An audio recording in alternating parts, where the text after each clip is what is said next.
Welcome to Charge the Wave, focused on entrepreneurs, executives, and icons who are giving it their all to build companies, cultures, and communities. Without further ado, here's our next episode.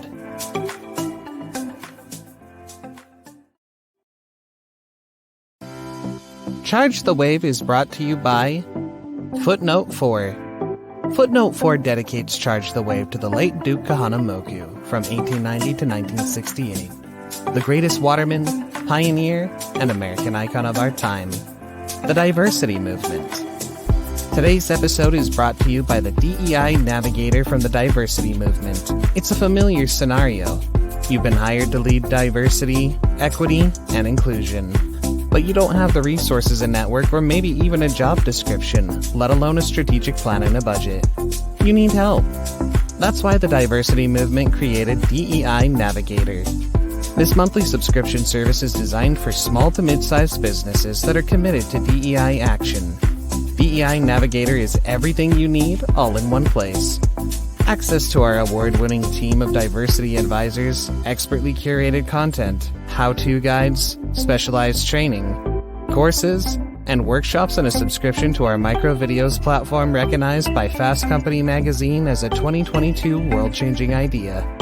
You get all these resources and more with DEI Navigator, and all at a fraction of the cost of hiring a full-service DEI consultancy. Visit www.thediversitymovement.com/footnote to learn more. Candle Cares. Candle Cares is a web tool that helps you be the light for others every night and helps your caregiving crew organize their tasks on a daily basis. Coming soon to Apple and Android. Outrigger Cold Brew Coffee Co. Outrigger Cold Brew Coffee Company is cold brewing the Aloha spirit from soil to sip, waking up the wayfarers with its signature Hawaiian blends of coffee beans and roasting styles, including 100% Kona coffee. Be wherever you may, and whatever your next challenge, we're cold brewing our next batch of Aloha spirit, from soil to sip, to help you charge the wave.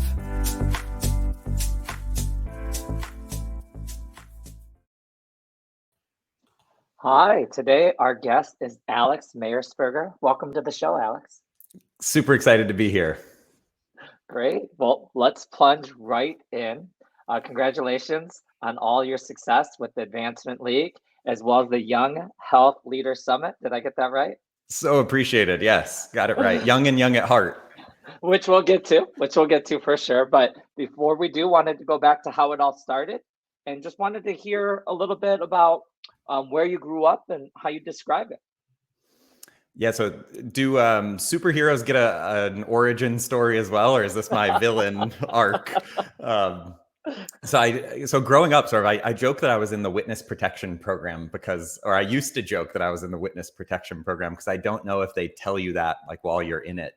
And then high school, crazy story. I met someone, have a friend that was literally in the witness protection program. It's actually a big story on ESPN. You can connect some dots later. But so I don't use that joke anymore. I grew up in Oregon, California, Pennsylvania, Michigan, a few other states. I consider Pennsylvania, where I went to part of high school, and Michigan, where I finished high school, went to a year of college, home. And Michigan, I lived outside of Detroit, in between Ann Arbor and Detroit. And I learned how to drive a car there. So I guess I consider myself, I think that counts as double or so. So I consider myself from Michigan. Oh my gosh. I did not realize that. I also born in California, but raised in Michigan. No K way. through 12. Yeah, went to Michigan. How did we not know State. this? Yeah, grew up on 8.5 Mile in a little town called Hazel Park, and also learned to drive illegally. So Chevy Lumina, and it was a fantastic time. Do you have any siblings? Wait, and shout out quickly to Michigan drivers, because Michigan has horrific weather and dirt roads still in so many parts. And so you learn how to, I feel like very safe. I would drive in a car with you, or I would ride in a car with you. I feel safe with people who learn to drive in Michigan.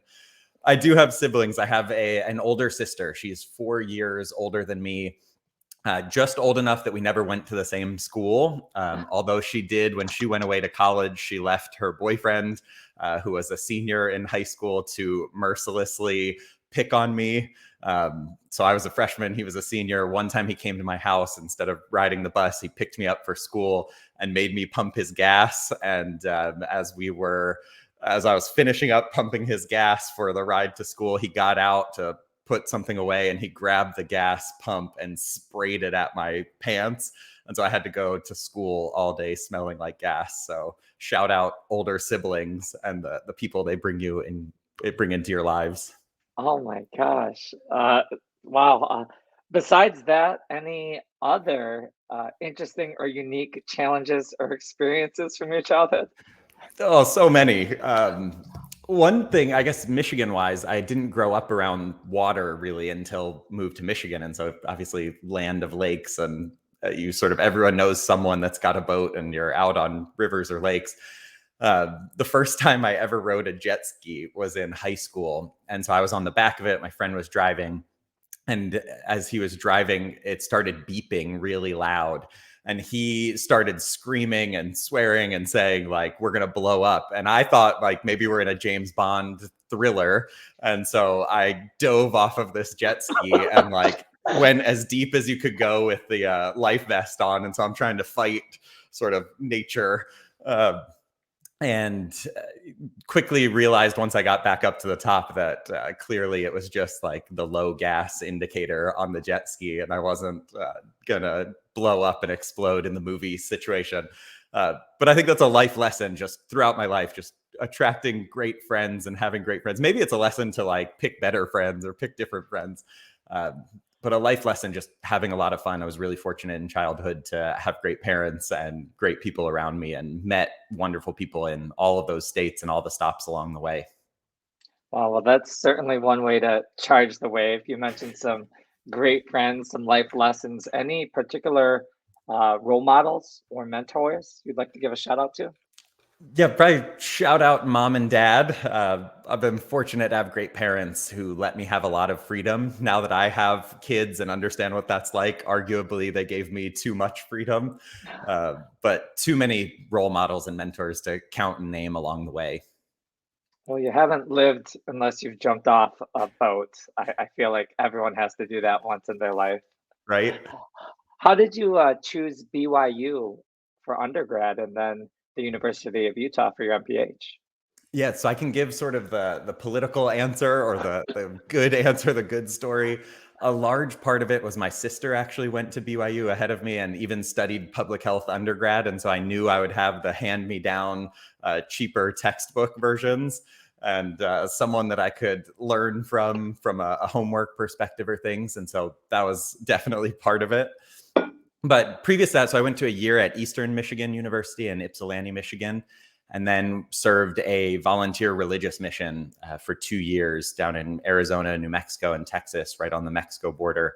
And after that experience, coming back, BYU is a private religious school, and there were really good opportunities for me to connect with people that I had volunteered with and different things. And so was really fortunate to land at BYU, had a wonderful time out there, have some great stories to tell, spent I think there's the movie quote that's like, doctors spend 6 or 7 years in college, and so do some undergrads like me that don't become doctors, but play a lot of golf and have a lot of fun with friends. And so I spent quite a long time in undergrad at BYU and made up for it sort of my last semester or two, and then into grad school at the University of Utah, which was close by.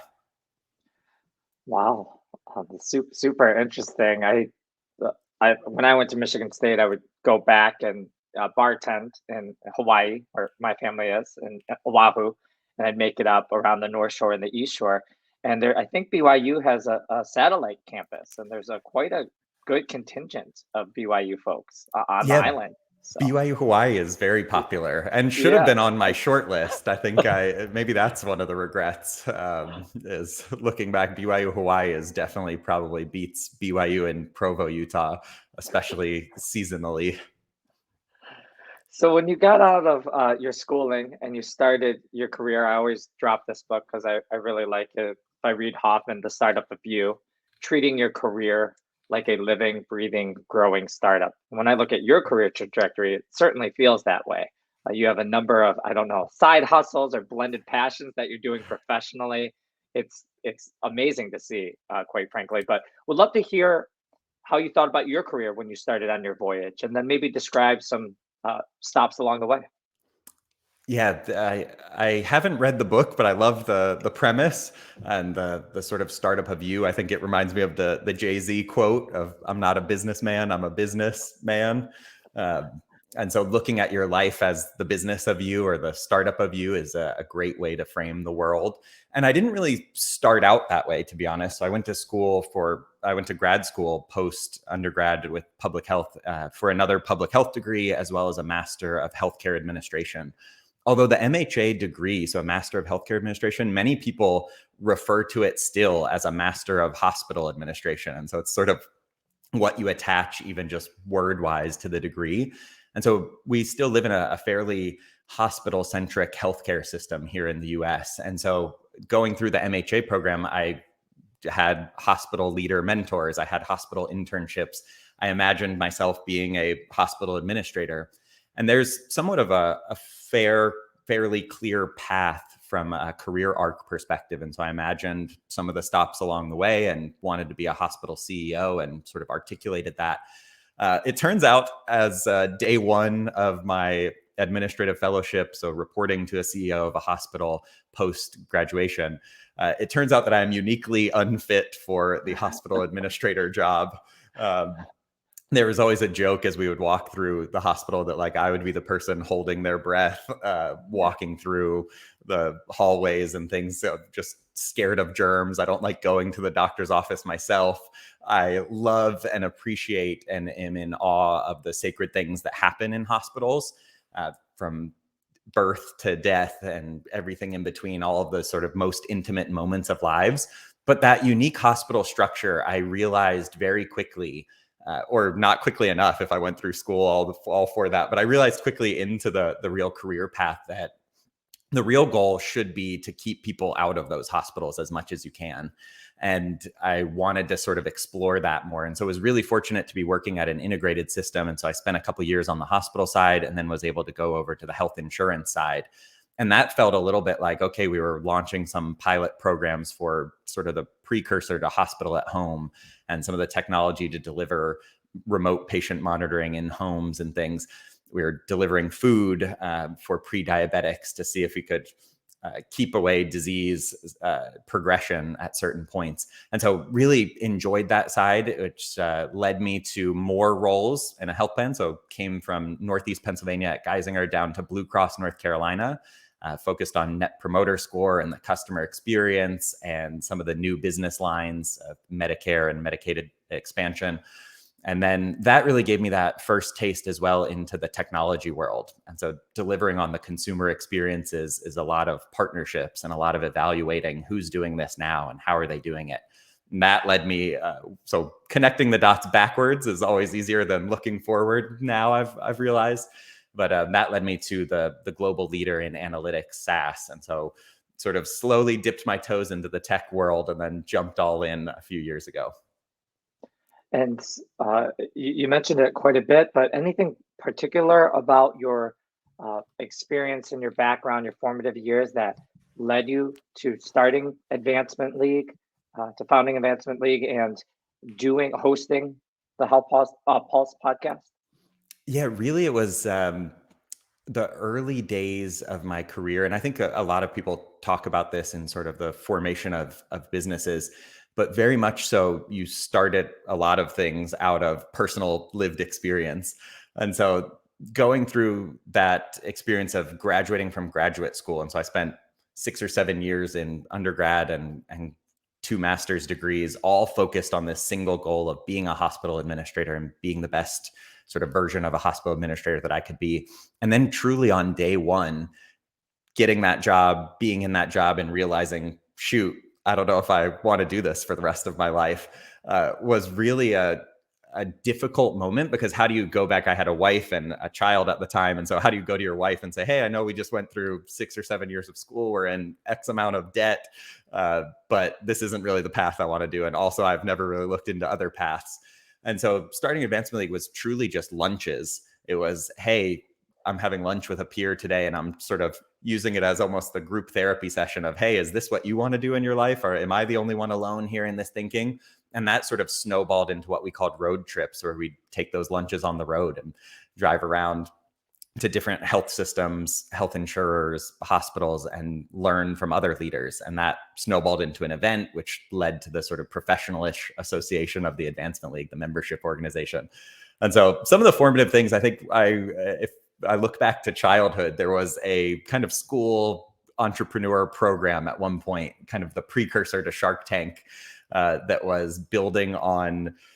And so you basically had to build on an idea that you had and make a prototype for it. And my prototype, I still remember, it was probably 4th or 5th grade. I had a baseball hat that had Velcro for the logo. And so you'd create different logos and you could basically Velcro. And so I think I grew up, maybe I had it somewhere in my heart that I would grow up rooting for rivals since I went to BYU and Utah. Now I live right between UNC and Duke. And so maybe I would always be a front runner, or I'd always have a soft spot in my heart for rivals. But there were some of those little bits and pieces of entrepreneur challenges or entrepreneur ideas or entrepreneur pushes throughout my life that I can look back on a little bit now. I'd be remiss if you didn't pull the thread a little bit more on the state of the Advancement League and the mission, vision, and purpose for those who aren't familiar with it. Yeah, like I said, a lot of companies that are started, it was a personal need, and you can get so sucked into an orbit that you don't really want to go down or that you don't really enjoy very easily early in a career. Some of it is your first exposure to sort of senior level leadership. And so I've seen quite a few people, the first senior leader they meet that gives them advice, they take that advice, whether or not it's good for them or not. And so you meet a financial leader, even though you have no financial background or business or desire or skill set that you want to build in that side, you meet a financial leader and you hear that, hey, you need to go learn these finance skills and you need to be able to do this, this, and this. And I see people just emotionally attached to that advice and, hey, this person is what I view as successful. I need to go do that too. And then they go down a few year path and they realize, shoot, I'm not happy. I'm not enjoying this. I'm not uniquely good at it. I would love for everyone to be able to leverage their unique skills and feel comfortable then in them and be valued for them. And so that was that unique need of, I feel that pressure early in my career. I don't know who to talk about this. If you don't love the career path you're on, you very often get stuck around all the people who are on the same one. And in healthcare, it's even a little more insular because you have regional and professional associations that cater to sort of one segment of the industry or one part of the crowd.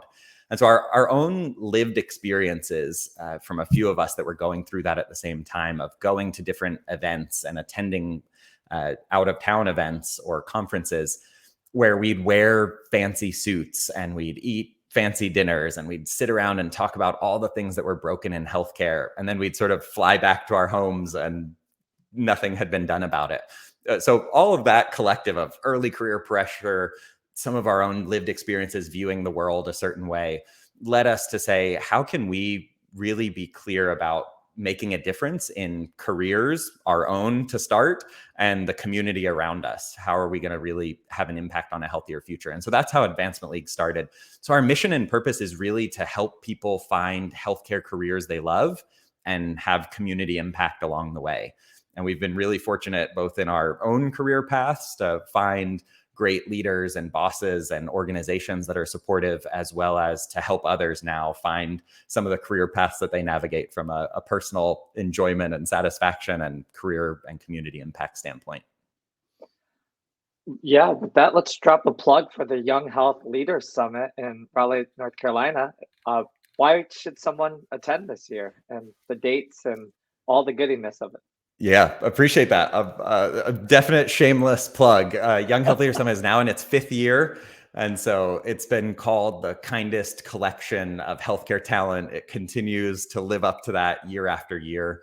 I think you should attend. So we say young and young at heart. There's just in the naming of it, Young Health Leader Summit, it attracts some of the very early careerists and some of the MHA or MBA, MPH students.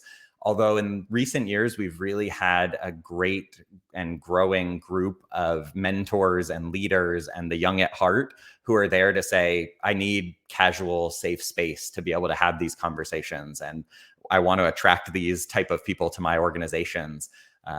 or some of the very early careerists have become the very highest senior level executives as well. And so we have this great magic mix of around 200 people that stay together for the 3 days of the event. And so I think from an intentionality standpoint, you should attend because of how intentional we are about building an environment where friendships and relationships and partnerships happen. So there's roughly 200 people. We start off the event like an awkward middle school dance. We literally make everybody stand up, put half on one side of the room, half on the other side of the room, and then make you come together. And that person standing on the other side of you is your buddy system for the 3 days. And so that person will text you and say, hey, here's the events going on at night. Hey, I want to make sure you're having dinner with people. Hey, what do you need? I have these 3 friends that I just met here and want to see if they're interesting to you to meet with. And so we're really intentional about making sure that those things happen and that it's safe space. We also, from a selling point standpoint, it's July 31st to August 2nd. So Monday, Tuesday, Wednesday in Raleigh, North Carolina, although technically Cary, North Carolina. Also for Marvel fans, it's literally in the building that was Tony Stark's office in Iron Man 3. And so the place is spectacular. The food is spectacular. Everything's super convenient, really easy to get to, really affordable to stay from a hotel or things standpoint and get around.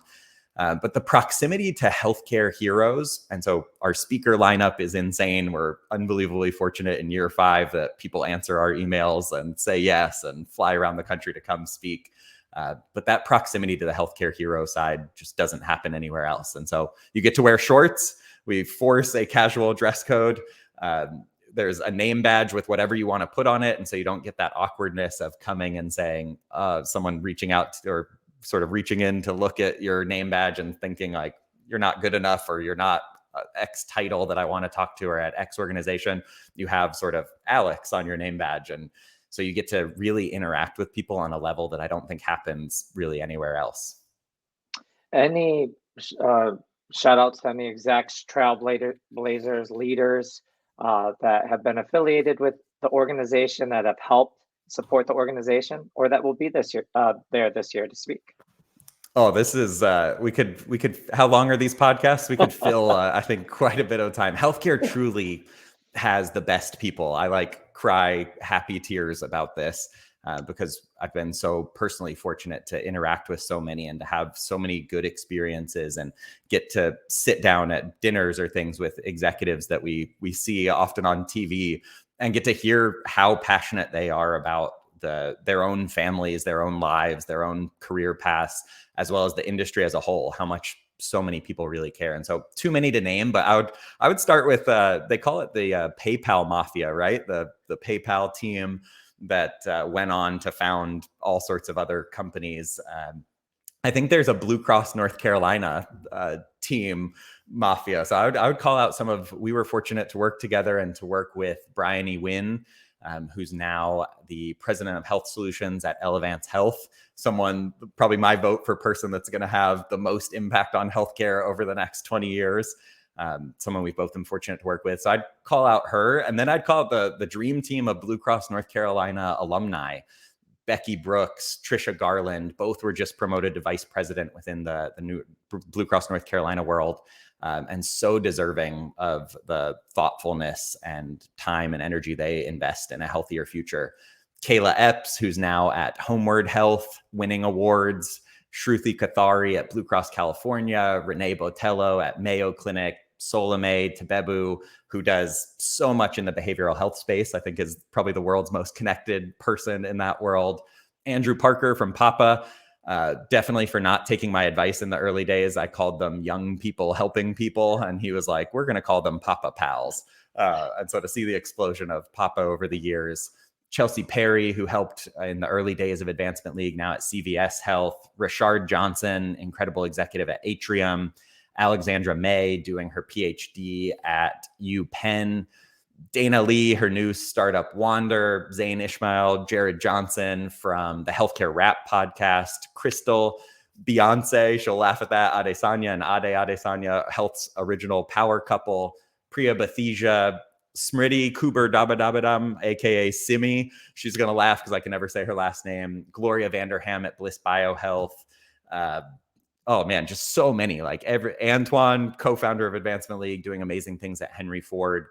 And then we've attracted this incredible group of advisors to the Advancement League. And so Dr. Michael Sook, the chief physician officer and chair of Musculoskeletal Institute at Geisinger, Dr. Brooke Buckley, the chief medical officer at Henry Ford, Dr. Alicia Jackson, who just took over the Human Kindness Institute and Department for Social Justice and Health Justice at Common Spirit, as well as Richard Johnson at Atrium. So sorry to run off so many names, but so many people, and I'm sure I left out 1,000, so many people are so deserving of the love and appreciation and following that they get both online and in person. And so you could sort of run down the list. Ed and Todd Park from Devoted Health, Kara Lawson from Duke Women's Basketball. Even as a UNC fan, I can appreciate her YouTube talk about handling hard better.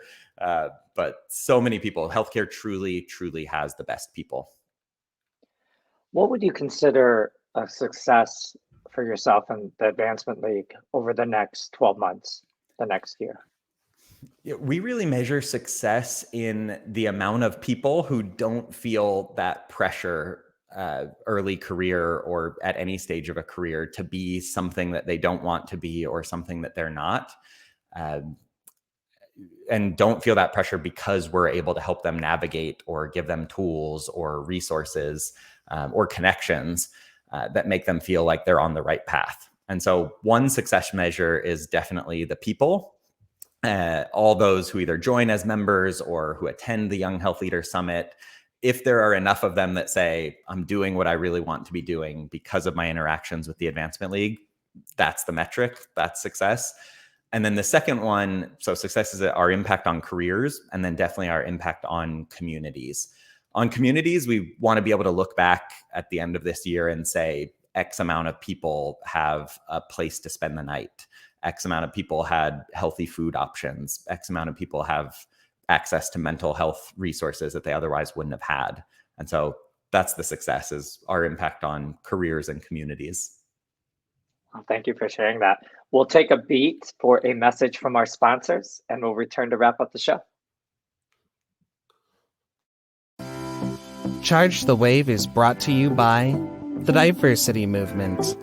The Diversity Movement DEI Navigator is everything you need all in one place. You get access to a host of resources with DEI Navigator, and all at a fraction of the cost of hiring a full-service DEI consultancy. Visit www.thediversitymovement.com/footnote to learn more. Outrigger Cold Brew Coffee Co. Be wherever you may and whatever your next challenge, Outrigger Cold Brew Coffee Company is cold brewing our next batch of Aloha Spirit, from soil to sip, to help you charge the wave.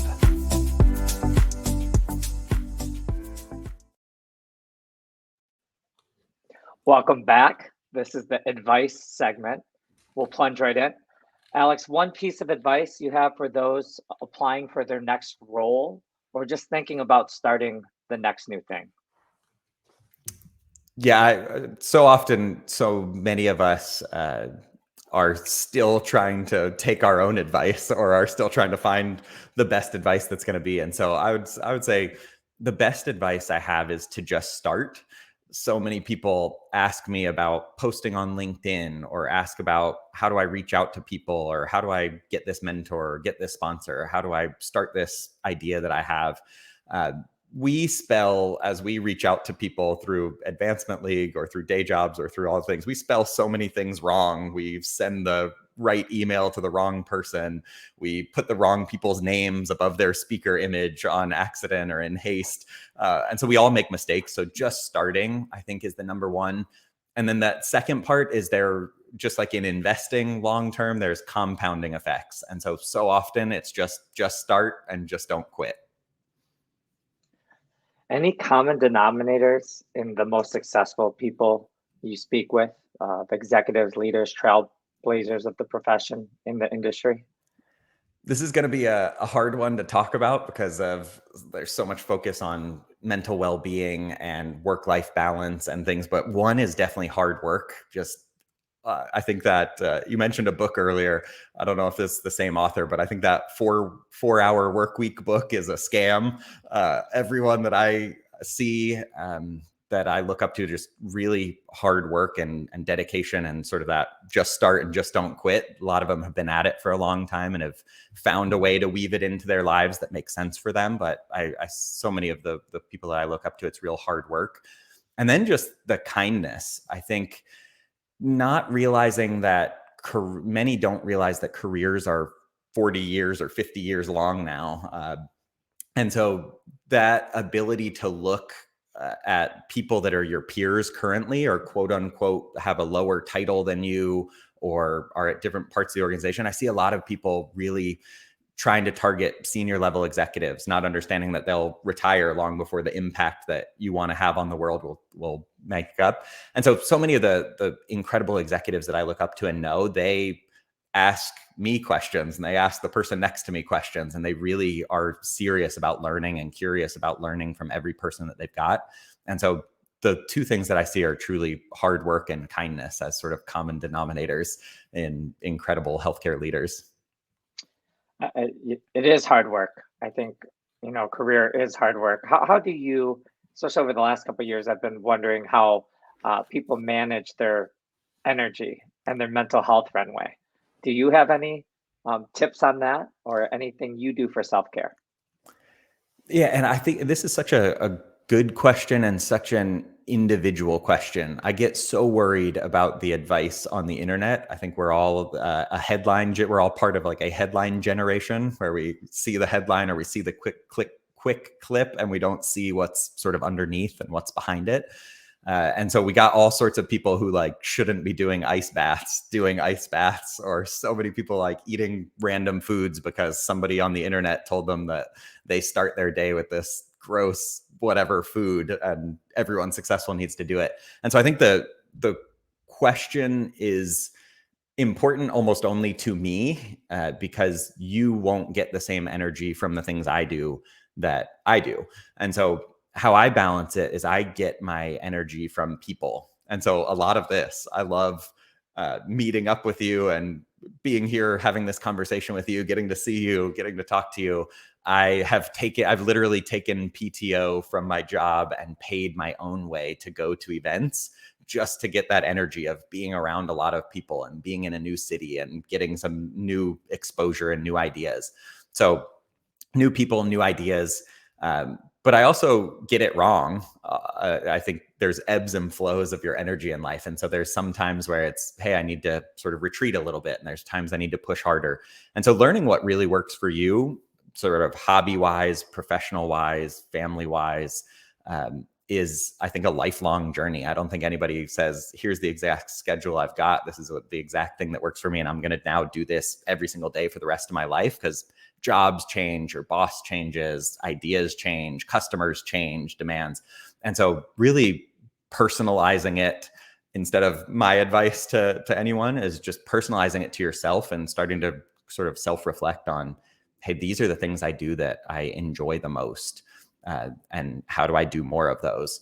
I think is a really good one. So for me personally, I got some ideas and people that I'm working on right now that continue to give me energy and make me super excited about the rest of this year. I say all that, but I also have an overdue anniversary trip to Italy with my wife. And so that's big on the list of mental help and energy right now. It's a good segue. You're the host of the Health Pulse podcast. You're a principal at SAS. You are a CEO, co-founder of the Advancement League. You're running the summit. Any advice for someone who wants to do it all, or to find a balance between their passions and their career? The ability to be open and honest with a boss and a leader and leaders that are around you is something that I've learned how incredibly powerful it can be for your own mental health, for your own physical health, for your own ability to thrive. And so finding direct boss or leaders within your organization or within your life that cheer for you and support you and bet on you is so important. If someone doesn't cheer for you when you get promoted, or when you go to a new division, or when you leave the company altogether, run. And if they doubt you or if they openly bet against you, I think run faster.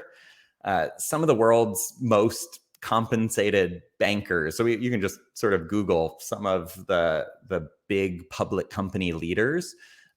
They serve on, so they're CEO of big public company that has a lot of obviously time pressure demands and all of those things. And then they also serve on other boards. And so now you got like demanding day job, serving on a public company for a different industry altogether. So also demanding side job, second job. And then you see them like one of them, I think, is a professional DJ.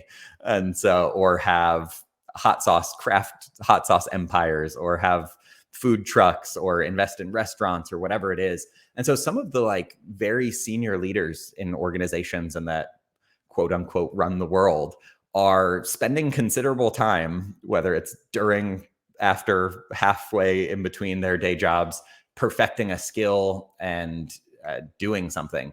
And so I think there's an awkward balance of like, we see some big prime examples of that, and then sometimes very unsupported, like a more junior employee saying, hey, we see you're doing something outside of work, or you're posting something that isn't part of like our organization, and we want you to stop doing that.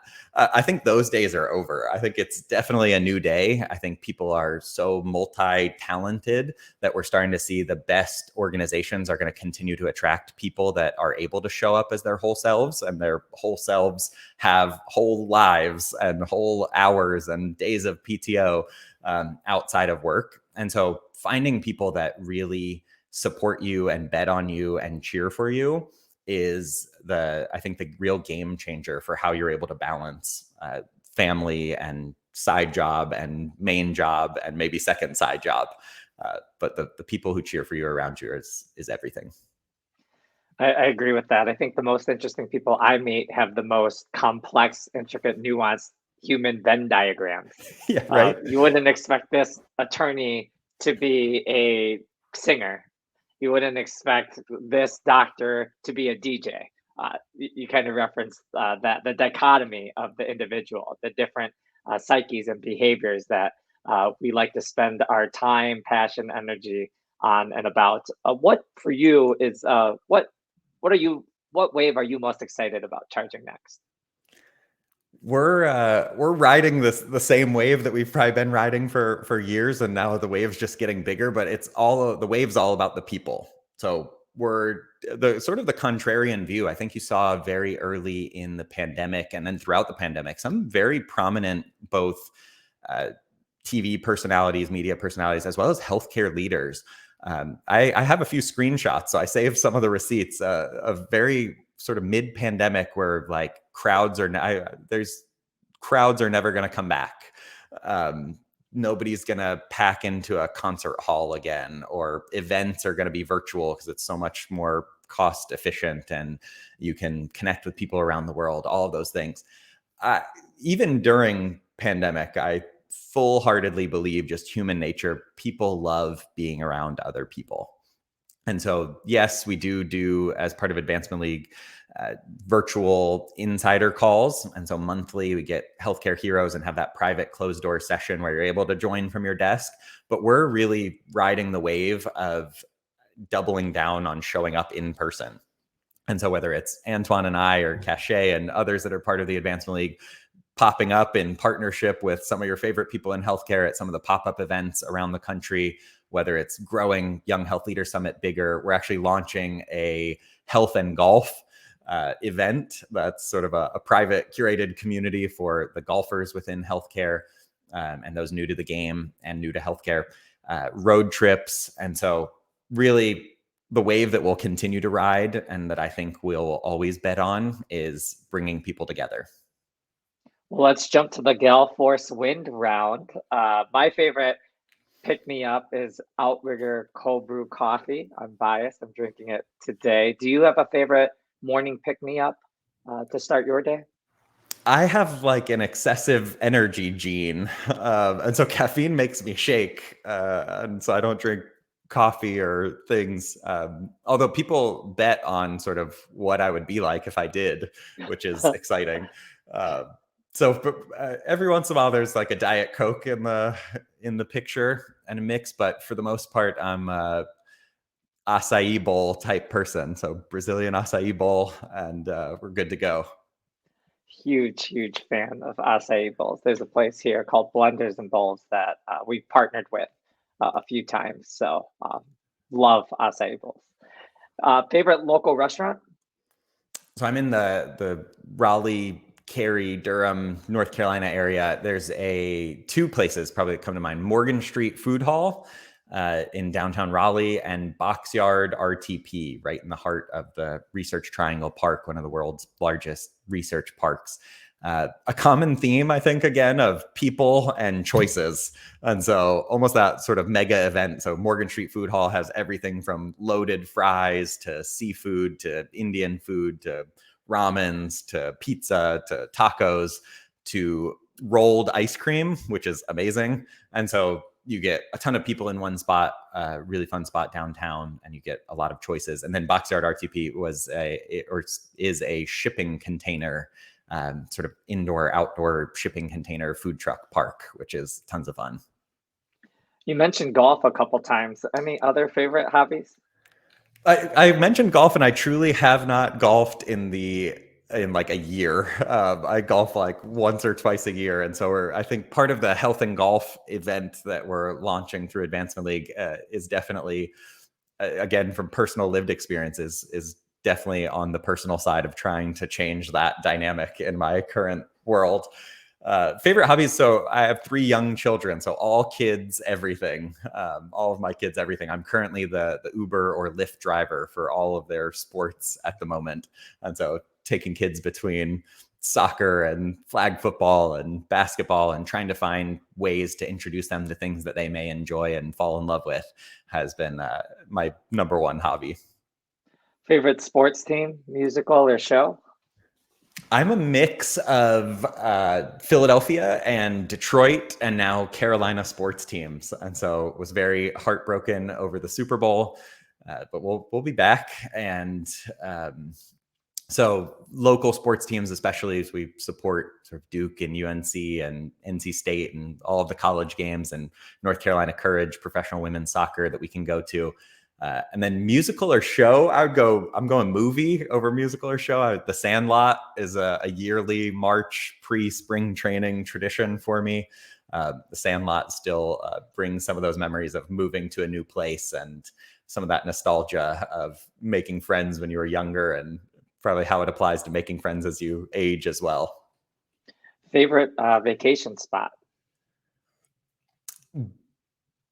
Beach. Any beach, but probably the Outer Banks is a place. I'm a very gotta go new places all the time person. There's people that make their annual pilgrimage to Disney or that do sort of the exact same vacation every year for 20 or 30 years.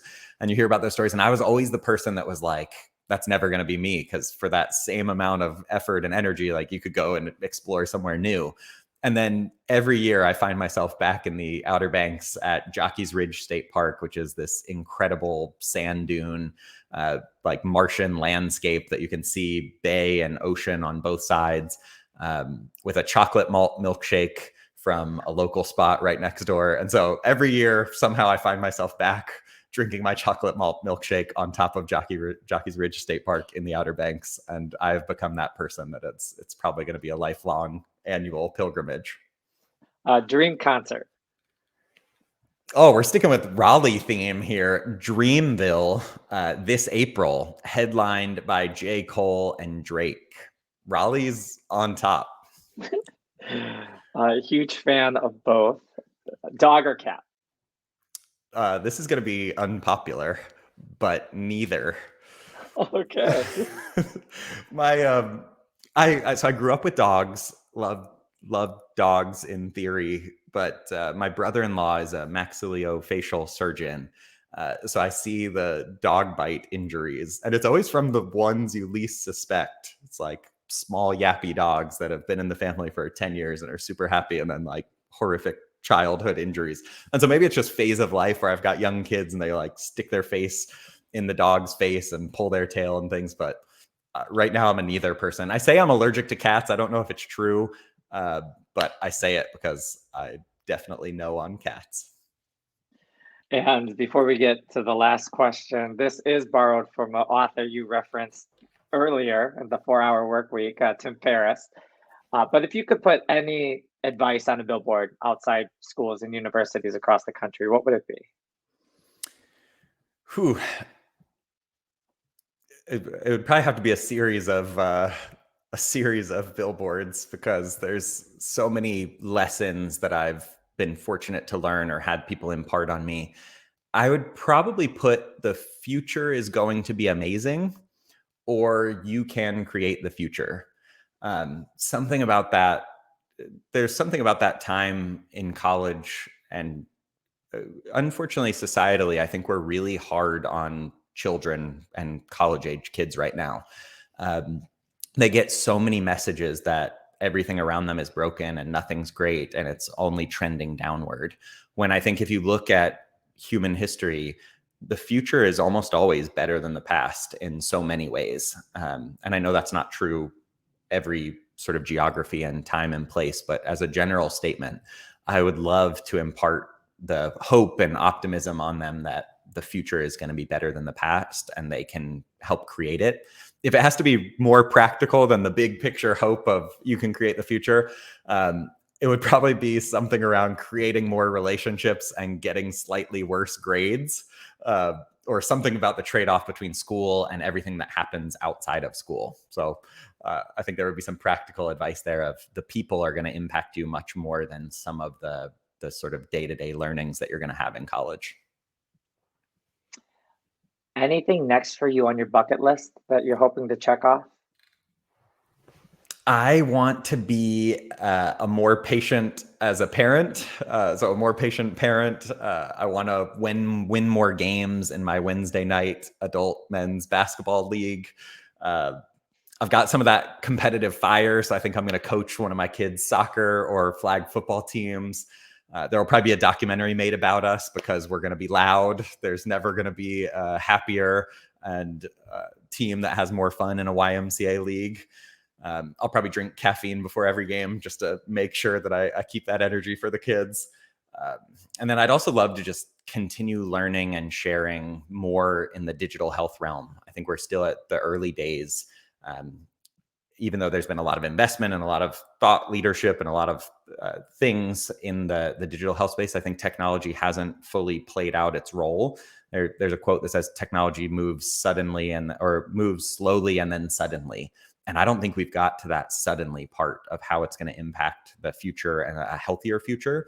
And so I'd love to also, I think we have a real opportunity to connect the best of what the world does to here in the US. And then that goes both ways. So I'd love to continue learning and sharing in the digital health space and the health tech space, both here in the United States and in the global world.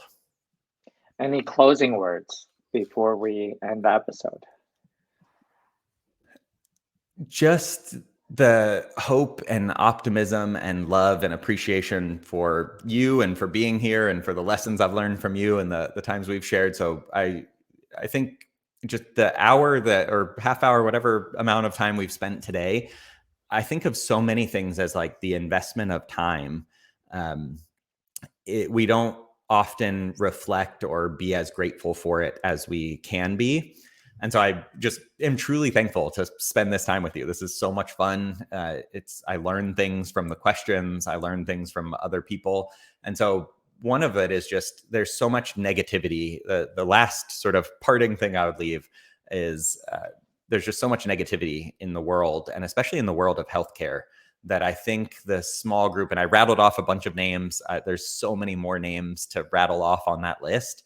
But those people coming together, whether it's shameless plug, I think everyone on that list is coming to the Young Health Leader Summit. And so we're all going to be in a room together and in rooms together for 3 days in August. And we'll all see each other at other events and we'll fly and hang out at each other's houses along the way. But a small group of people really can change. I think the quote's like a small group of people can change the world. But I think for us, a lot of us in healthcare, it's that a small group of people needs to change an entire industry. which hopefully is less difficult than changing the whole world. Maybe if we change the industry, we change the world. But I really think a healthier future depends on us figuring out the ways to influence policy and to influence individual organizational decisions that help us put an incentive on keeping people healthy and on getting people healthy. Right now, there's just that overwhelming economic incentive to continue delivering more care. And we're getting sicker as well. So we're delivering more care and getting sicker. So it's kind of the perfect storm to keep the system going as it is. But for so many of us that look out 10 to 20 years and think through how are we going to pay for the other things we do as a country or as a world, and how can we treat each other with the kindness that we want to treat each other with, we're going to need to make some real hard decisions and have some real serious vision over the next years. And I think there's a group of people that are starting to have those conversations and are starting to learn from each other in a way that says, hey, my organization's doing these 2 really small things right now, but maybe if 2 other organizations start doing those 2 really small things, they start to combine over the next few years and it becomes a really big thing and a really meaningful one. And so the last thing I would just leave is how incredibly excited I am because of the people that are going to impact the next 10, 20, 30, 100 years of a healthier future. And then the gratitude of being here and sharing this time with you. This was awesome. Well, thank you, Alex Meyersberger, for sharing your story with us. We look forward to following your successes. Until next time, y'all, charge the wave.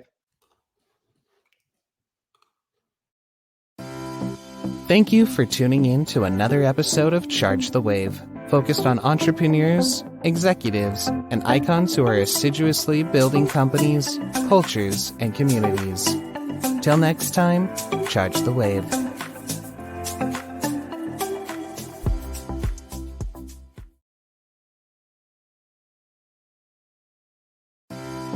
Charge the Wave is brought to you by Footnote 4. Footnote 4 has had a front row seat to many recent successes in the last several years, both advising and consulting for incredible individuals and teams who have risen above their stations by building high-performance crews and cultures, and carving their own paths throughout various industries along the way. Footnote 4 dedicates Charge the Wave to the late Duke Kahanamoku from 1890 to 1968, the greatest waterman, pioneer, and American icon of our time. The Diversity Movement. The Diversity Movement's DEI Navigator is everything you need all in one place. You get access to a host of resources with DEI Navigator, and all at a fraction of the cost of hiring a full-service DEI consultancy. Visit www.thediversitymovement.com/footnote to learn more. Candle Cares. Candle Cares is an online tool that helps caretakers take care. Nowadays, caregiving has become a full-time job for one's parents, children, fur babies, and ohana.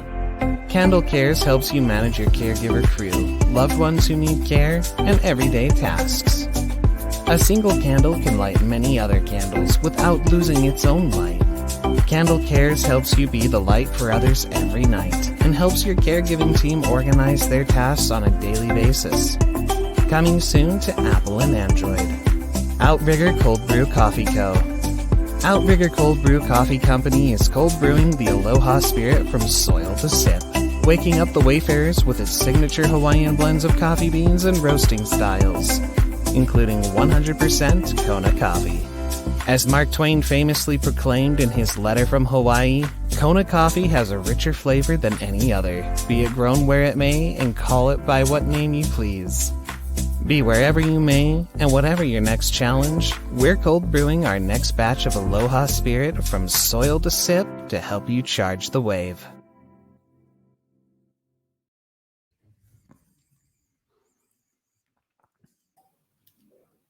Hey, Alex. I think Jai had to leave right away, so I apologize. Oh, good. I just wanted to stick around and see if you needed anything.